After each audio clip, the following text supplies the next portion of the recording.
पिछले वीडियो में देखा था सास्के और नारुतो जब अपने अनोखे जुत्सु से हमला करके एक दूसरे की तरफ पूरी रफ्तार से आते हैं, तब साकुरा उन्हें रोकने के लिए उन दोनों के ठीक बीच पहुंच जाती है। नारुतो और सास्के उसे बीच में आते देखकर भी वो अपनी इस रफ्तार को रोक नहीं पाते हैं, पर उसी वक्त काकाशी सेंसे वहाँ आते हैं। फिर नारुतो और सास्के का हाथ पकड़कर उन दोनों को दूर फेंक देते हैं। सामने मौजूद उस दो टंकी के पास वो दोनों जोर से टकराते हैं। सास्के के हाथों में चिडोरी की वजह से उसका हाथ पूरी तरह से अंदर घुस चुका है और नारुतो के रसिंगन से इस टंकी को ज्यादा कुछ नुकसान नहीं पहुंचा है। लेकिन काकाशी सेंसे ने कभी सोचा भी नहीं था कि नारुतो रसिंगन जैसा एक ताकतवर जुत्सु इतनी जल्दी सीख लेगा। और तभी वो सास्के और नारुतो को बोलते हैं, मैं कुछ समझा नहीं, तुम दोनों यहाँ कर क्या रहे थे? तुम्हें नहीं लगता तुम्हारा ये प्रैक्टिस मैच कुछ ज्यादा ही सीरियसली हो गया?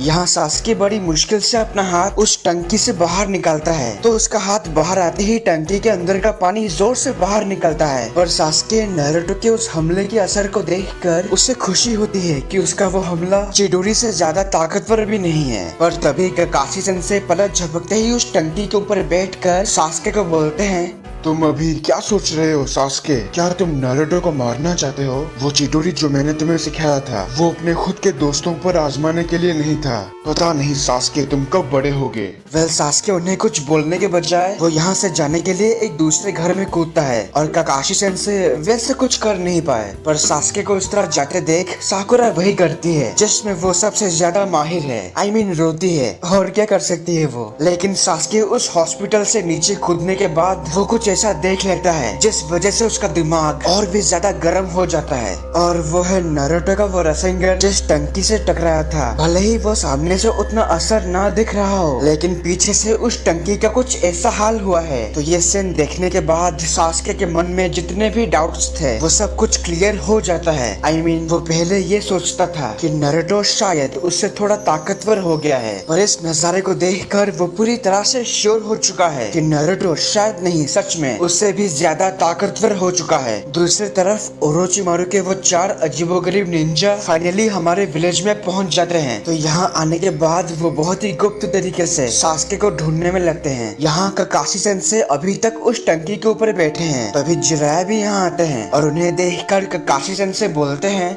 मुझे लगा ही था आपने ही नारुतो को रसिंगन सिखाया है। वैसे आपको नहीं लगता उस ताकतवर जुत्सु को संभालने के लिए नारुतो थोड़ा छोटा है? वो सास्के को मार सकता था। काकाशी, तुम्हें भी सास्के को चिडोरी सिखाने से पहले एक बार सोचना चाहिए था। लेकिन मुझे पता है वो ऐसा लड़का नहीं जो अपने साथी पर ही हमला करे। जरूर उसके बदकिस्मत अतीत के वजह से ही उसने ऐसा किया होगा। हाँ, मुझे भी ऐसा ही लगता है। लेकिन अगर नारुतो के बारे में बात की जाए तो उसके लिए सास्के एक दोस्त और राइवल दोनों है। एकेडमी के पहले दिन से ही वो सास्के से पीछे नहीं रहना चाहता। और दूसरी तरफ है सास्के, वो भी नारुतो को उससे भी ज्यादा ताकतवर होते हुए नहीं देख सकता। वो समझता है कि अगर वो नारुतो से कमजोर हो गया तो अपने भाई इटाची को कैसे हराएगा। तुम सही हो, ये दुश्मनी बड़ी पेचीदा चीज है।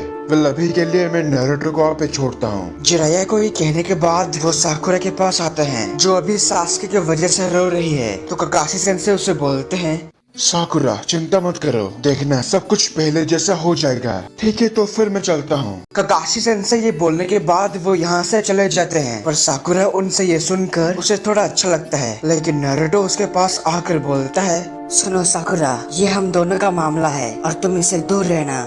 दूसरी तरफ सास्के एक पेड़ की डाली पर अभी बैठा है और उस दिन को याद कर रहा है जब इटाची ने उसे बुरी तरह से पीटा था। उसी वक्त वहाँ पे कोई आकर सास्के को वेस्टिंग से उस पेड़ से बांध लेता है, और ये काम करने वाला और कोई नहीं बल्कि काकाशी सेंसे है। तभी सास्के उन्हें बोलता है, काकाशी सेंसे, ये सब क्या है?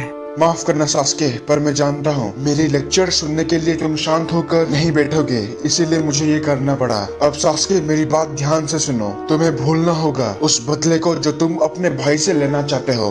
क्या?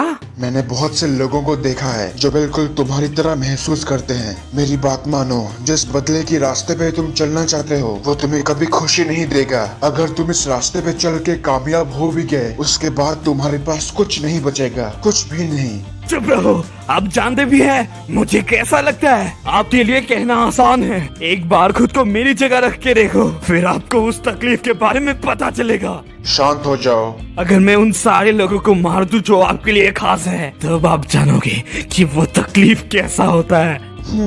सुनने में काफी इंटरेस्टिंग लगता है, पर तुम लेट हो। वो लोग जो मेरे लिए खास है वो पहले से ही मारे जा चुके हैं। ये सुनकर सास्के चौंक जाता है। फिर ककाशी सेंसे बोलते हैं, सास्के, मैंने तुमसे लंबी जिंदगी जी है और तुमसे ज्यादा तकलीफ सहा है। वैसे देखा जाए तो हमारी कहानी एक जैसी है। हम दोनों को उतनी भी अच्छी जिंदगी नहीं मिला है, पर सच कहूँ तो हमारी जिंदगी उतनी बुरी भी नहीं है। कम से कम हमारे पास अच्छे दोस्त हैं। सास्के, मुझे जो बोलना था वो मैंने बोल दिया। तुम्हें मेरी बातों को मानना या ना मानना ये तुम्हारे ऊपर है। ये बोलकर वो यहाँ से चले जाते हैं। दूसरी ओर साकुरा और नारुतो उन पुराने दिनों को याद कर रहे हैं जब वो चारों एक साथ मिशन पर जाते थे। उसके बाद जब शाम हो जाती है तो सास्के अभी तक उस पेड़ के ऊपर बैठकर सोचने में लगा है कि अभी उसके लिए क्या करना सही है। मतलब एक तरफ वो सोचता है कि उसे नारुतो के पास जाकर वापस दोस्ती कर लेनी चाहिए, फिर दूसरी तरफ वो सोचता है कि उसके लिए बदले का रास्ता ही सही है। तभी उसी वक्त ओरोचिमारू के वो 4 निंजा वहीं पर आ जाते हैं। उन्हें देखकर सास्के को कुछ समझ में नहीं आता है, पर सबसे पहले वो बोलता है,